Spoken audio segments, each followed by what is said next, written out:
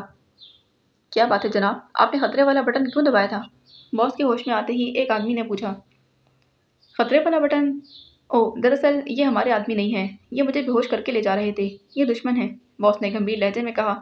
تو وہ تینوں باس کی آواز سن کر چونک پڑے۔ باس آپ؟ ان سب نے خوفزدہ لہجے میں کہا۔ ہاں، میں تمہارا باس ہوں، انہیں اٹھا کر کار میں ڈالو اور ہیڈ کوارٹر لے چلو، باس نے کہا تو وہ سب جھک کر اسے اٹھانے لگے تھے۔ اسی لمحے دور سے ایک کار آتی نظر آئی تھی۔ سب سے پہلے کار پر باس کی نظر پڑی۔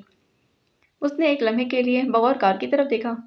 جلدی کرو، ایک ریوالور مجھے دو، باس نے تیز لہجے میں کہا تو اس کا حکم سنتے ہی ایک شخص نے ریوالور باس کی طرف بڑھا دی تھی اور پھر پھرتی سے کیپٹن شکیل اور تنویر کو کار میں ڈال دیا تھا۔ باس نے کار کی دوسری طرف سے آڑ لے کر ریوالور کی نال سیدھی کر دی تھی۔ آنے والی کار تیزی سے نزدیک آتی جا رہی تھی۔ جب کار ریوالور کی رینج میں آ گئی تو باس نے ایک لمحہ توقف کر کے گولی چلا دی تھی۔ اس وقت وہ سارے کار میں بیٹھ چکے تھے۔ گولی چلی تو ضرور لیکن کار ڈرائیور کافی ماہر تھا۔ اس نے کار کو ہلکا سا لہرایا اور گولی کار کو نقصان پہنچائے بغیر نکل گئی تھی۔